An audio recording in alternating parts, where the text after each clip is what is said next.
Bueno, hay fórmulas para predecir precisamente la concentración de oxígeno en algunas aguas. Esta fórmula la tomé de aquí en este libro, del Mercaffi-Eddy. Esa es la fórmula, la ecuación de Mercaffi-Eddy para el cálculo de la constante de Henry. Entonces, la constante de Henry, que bueno, en este caso se llama H-glu de glucosa, que depende de la concentración de glucosa todavía. Esta es una concentración que depende de la temperatura, la salinidad, y es igual a 14, que es lo que tendrías, 14 miligramos de oxígeno por litro, si no hay nada de sal ni temperatura. O sea, la temperatura sería 0 grados centígrados. Está en grados centígrados porque en el hielo no lo tomas en cuenta. Entonces, la constante de Henry, que depende de la glucosa, es la temperatura, y sigma es la salinidad. Entonces, aquí es una primera constante por la salinidad, por una segunda constante por la salinidad al cuadrado, por una tercera constante por la temperatura, una cuarta constante por la temperatura al cuadrado y una quinta constante por la temperatura al cubo.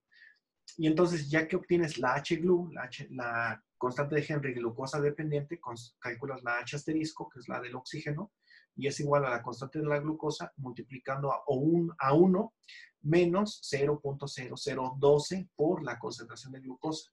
Y así entonces calculas la H asterisco, y entonces la C asterisco, que es la concentración de oxígeno, es igual a la constante de la H asterisco por la presión total del sistema, presión parcial total del sistema del oxígeno, en este caso.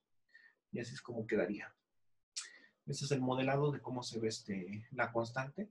Nada más tomamos la parte positiva, que es prácticamente de aquí hacia acá. Entonces vemos cómo, pues sí, va disminuyendo drásticamente al aumentar la temperatura y disminuye paulatinamente al aumentar la salinidad. Y al aumentar ambas, pues disminuye un poco más rápido. Esta es la misma curva. Aquí se ve cómo alcanza su máximo. Ya después disminuye. Bueno, entonces, la KLA y algunas variables de operación también se pueden calcular para varios sistemas. A ver, ¿qué? Variables de operación, fluido, geometría. No, esto es para el diseño de bioreactores. Ustedes no van a diseñar bioreactores, pero sí los van a controlar. Hay varias técnicas para medir el KLA, para medir el oxígeno disuelto. El más utilizado es el del sulfito. Ese ustedes ya lo han visto porque el sulfito tiene la capacidad de reducir muchas sustancias, entre ellas el yodo, y ustedes vieron cómo se descomponía el yodo el yoduro, yodo elemental, el cual tiene un calor muy característico al reaccionar con almidón. También el sulfito reacciona con el oxígeno, se oxida sulfato y entonces por titulación con yoduro, tú ya evalúas cuánto sulfito queda. Aquí hay unos métodos, unas ecuaciones empíricas para calcular el KLA en reactores agitados. Aquí hay más constantes empíricas, por si quieren entrar en el juego. Es el volumen de operación, el flujo de aire que estás metiendo, la altura del líquido, la potencia de agitación, elevado a ciertas constantes. Y aquí está la importancia del KLA y la concentración de oxígeno en el sistema. Por ejemplo, el oxígeno suministrado en el sistema, por ejemplo, tú requieres suministrar 9.2 gramos de oxígeno en cada litro de solución en cada hora. Entonces, aquí hay distintas maneras de llegar a ser un 9.2. Si tienes una solubilidad de oxígeno de 9.2, pues nada más estás un KLA de 1. Pero si tienes una solubilidad 1000 veces menor, pues ni modo, necesitas un KLA mayor. El problema es que el KLA, a la mayoría de los sistemas así bien súper mega agitados, anda en 100. Cuando tú tienes una bolsita o un topper o lo que quieras, si estás transportando un órgano, está más o menos en 10 el KLA. Entonces sí es considerable esos fenómenos. Ahorita vemos cómo lo calculamos. Nuevamente, la solubilidad viene establecida por la ley de Henry. No, este es de bioreactores. Ahí quiero traer el KLA, pero este es más, esta es más técnica. Esta no me gusta porque necesitas demasiados parámetros del bioreactor y cambia mucho de un bioreactor a otro. pero esta es un poquito más general. Esta la establecieron Boltzmann y Lehmann en 1998 para conocer el KLA, la velocidad de transferencia de oxígeno. Entonces viene dada por una constante alfa, por el volumen de agitación, cuánto estás agitando, elevado a una constante beta. Perdón, cuánto volumen de aire estás metiendo. Estos volúmenes sobre volúmenes por minuto, volúmenes de aire por minuto. Y este es las revoluciones por minuto, cuánto estás agitando. Y entonces esta aumenta pues, de manera exponencial, directamente proporcional a ambos. Así se ve el comportamiento. La constante alfa depende mucho del tipo de agitación que estés proviendo. No es lo mismo una turbina, una propela que tenga baffles, que la distribución de los baffles, que estés utilizando una piedra así, una placa porosa, dependiendo mucho. Pero esto también incluye otros sistemas, como por ejemplo en lagunas de oxidación para agua estancada y cosas así. Pero, profe, yo soy biólogo, a mí no me importa el agua estancada. Ah, bueno, pues también la concentración de oxígeno, perdón, el KLA disminuye con respecto a la profundidad. Entonces, por ejemplo, en algunas soluciones salinas y cosas así que tú deseas preservar algo y necesitas respirar ese algo, como miles de cosas que hay en los hospitales, entonces, entre más profundidad tenga el frasco donde estás guardando, menor va a ser el KLA.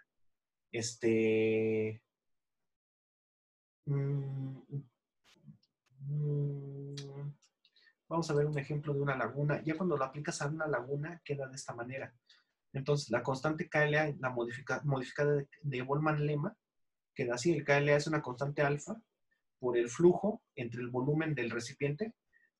Todo esto elevado a la constante beta. Por ejemplo, en este caso, es el flujo es el flujo de aire que está pasando entre el volumen del lago. Lo mismo puede pasar para una placa, si tú quieres un cultivo microbiano, un cultivo de tejido, lo que quieras, tienes que ver el área superficial, involucra mucho el área superficial de la placa entre la profundidad, y de hecho aquí ya involucras esto, es el área entre la altura del líquido al cuadrado elevado a una constante delta minúscula. Y aquí involucras otros fenómenos de turbulencia que llegan a suceder, como el número de Grashof y el número de Reynolds, que intervienen directamente en la agitación.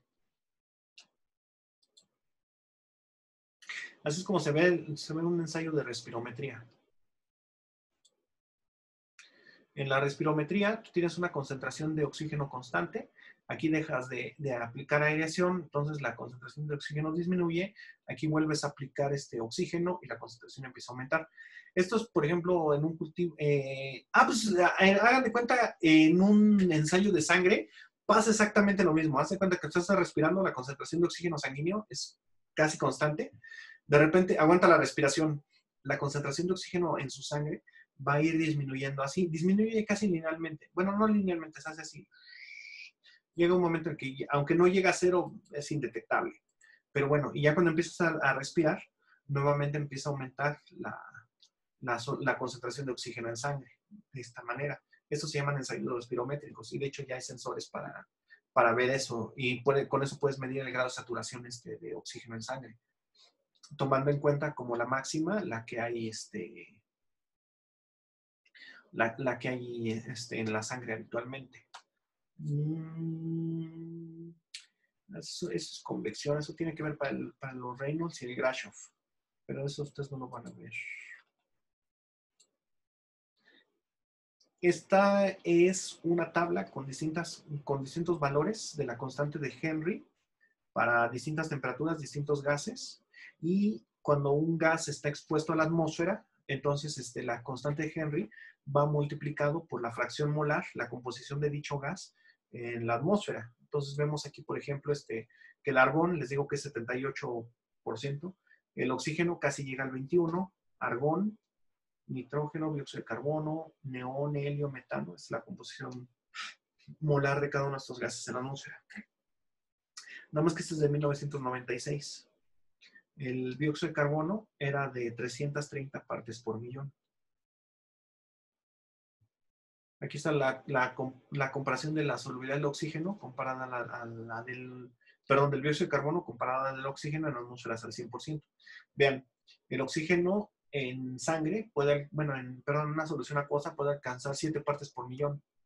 mientras que el CO2 puede alcanzar una porcentualidad, o sea, ya estamos hablando como del punto 35%, 0.35%, mientras que se está en partes por millón.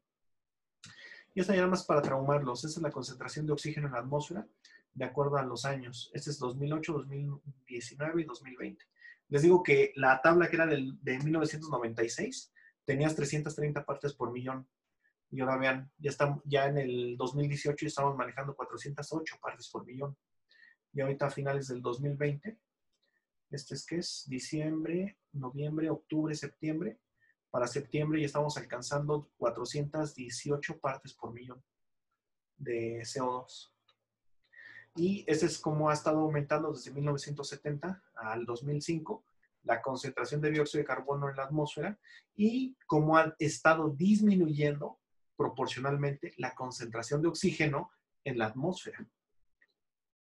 Entonces, de aquí de esta, conforme vaya aumentando el dióxido de carbono, el oxígeno va a ir disminuyendo.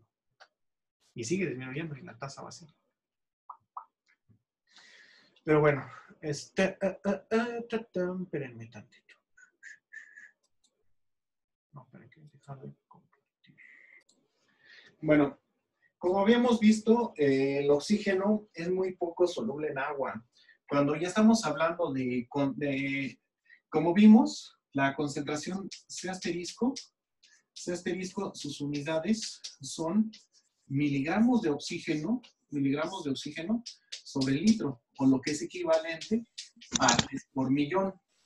Entonces, la C asterisco depende de varios factores. C asterisco depende de, bueno, es igual a una función, primero, de la presión. Segundo, de la temperatura. Tercero, la salinidad. Y cuarto, la concentración de glucosa. Entonces, es importante tomar todos estos. Bueno, hasta ahí es lo que les doy a los biotes. Les digo, a los biotes, los ambientales, les digo ahí. De hecho, los ambientales yo creo que sí verían también esta parte del redox. Y ese es ahí donde entran los biomes más, porque es donde tienen que aplicar ya prácticamente parte de lo que ya hemos visto. ¿Qué tiene que ver el redox? ¿Cómo se transporta el oxígeno en sangre? Bueno, perdón.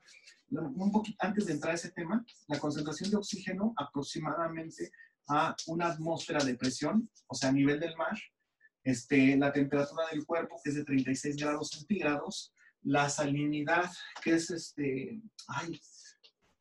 creo que es 0.8%, si no, ahorita lo corrijo.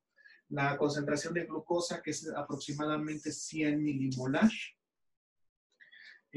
hasta ahí, nada más, es aproximadamente 7 partes por millón.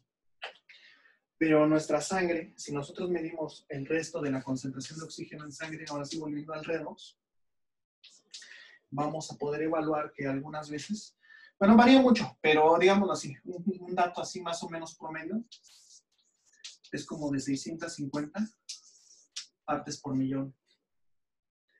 Pero, profe, son prácticamente, o sea, la única diferencia, entonces, ¿esto no hace el redox? Sí. El potencial redox es la que me hizo la diferencia entre esto y esto. Se supone que esto representa únicamente, no es cierto, no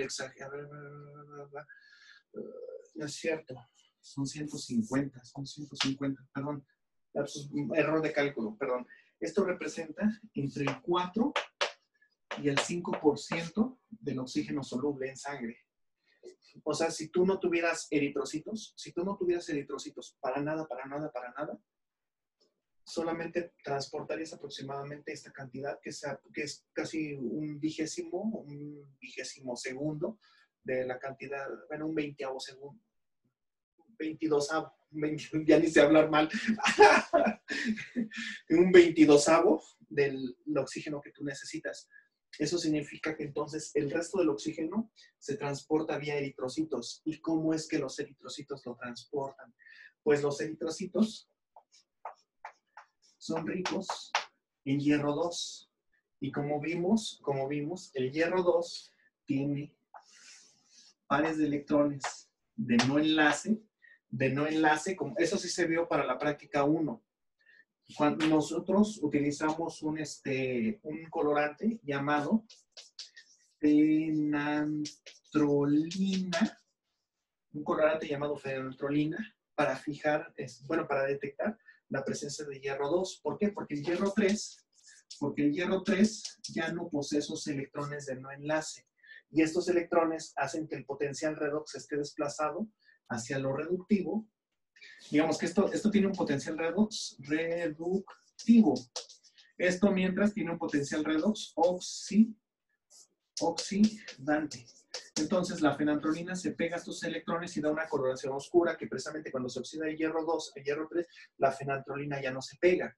Pero bueno, entonces la presencia de hierro 2 es la que hace que el oxígeno se fije, porque el oxígeno pues, es un oxidante, entonces tiene afinidad por lo reductivo. Y entonces cuando la hemoglobina fija el oxígeno 2, se transforma a hierro 3. De hecho, este cambio redox, literalmente esto es un cambio redox, hace que tengan distinto espectro fotométrico, y por lo cual se puede detectar, y ahí es donde entran los biomédicos para ver el coeficiente de saturación de oxígeno en sangre, precisamente por este cambio que hay en el espectro de absorción, que por cuestiones de tiempo no vamos a ver hoy, igual y más adelante. Pero bueno, entonces, si ustedes quieren hacer una solución saturada para órganos muy delicados que requieren mucho oxígeno, por ejemplo, hígado, de hecho el hígado casi nunca se maneja de que lo transportan, casi siempre lo tienen que, en la misma sala donde está el donador, está el receptor, porque el hígado es muy delicado en cuanto a oxígeno.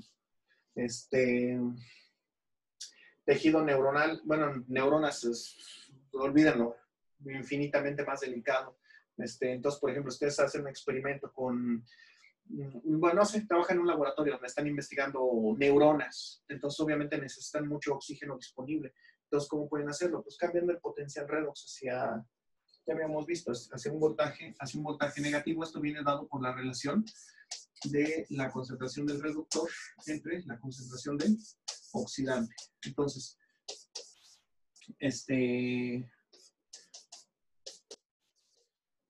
pareando esa, podemos hacer que entonces el oxígeno se vuelve más soluble hacia acá. Y de hecho casi no hay estudios en eso, que el oxígeno se vuelve más soluble al aumentar el potencial. Menos soluble sería de 0 y más 1. Y casi no hay estudios de esto, de menos 1, cómo va disminuyendo la solubilidad del oxígeno. Y es muy, muy rápido, por cierto. Pero bueno, yo creo que con esto abarcamos ya la mayor parte del tema de la importancia de la ley de Henry. Entonces, sí, cierto. Ahora, hablando un poco más del KLA, ya nada más para acabar. El KLA, como vimos, depende del área. Entre más área hay, más KLA se maneja. Y entre menos distancia, más KLA también se maneja, porque la distancia que tiene que recorrer el oxígeno es una resistencia. Entonces, precisamente en los alvéolos pulmonares, ¿qué es lo que se hace? El árbol bronquial lo que hace es que precisamente está ramificado en un chorro como si fuera un brócoli, en un chorro de ramas, precisamente para aumentar el área de transferencia. El área aumenta infinitamente para que haya más transferencia. Ajá. Y precisamente ese mismo mecanismo tiene el cerebro. Por eso las circunvalaciones del cerebro están diseñadas para aumentar el área, porque el oxígeno demanda mucho oxígeno. El cerebro demanda mucho oxígeno. Entonces, precisamente para que se pueda transferir el oxígeno más fácilmente, porque el oxígeno al cerebro llega por difusión, no llega por bombeo sanguíneo directamente. O sea, la sangre pasa por un proceso de filtrado, no cualquier cosa llega al cerebro. Y precisamente entonces en los pulmones hacen esa función de que aumentan mucho el área, y los alvéolos, la distancia es tan pequeña entre el eritrocito y la fase gaseosa que la transferencia no tiene problemas. Entonces, ahí la función de la respiración pulmonar tiene la función de aumentar muchísimo el KLA, como para que tú puedas llevar proceso, mantener esa concentración de oxígeno constante en la sangre. Es muy bonito, muy bueno. Creo que sí se nota que me apasiona el tema. Estos temas de redox y fisiología me gustan mucho.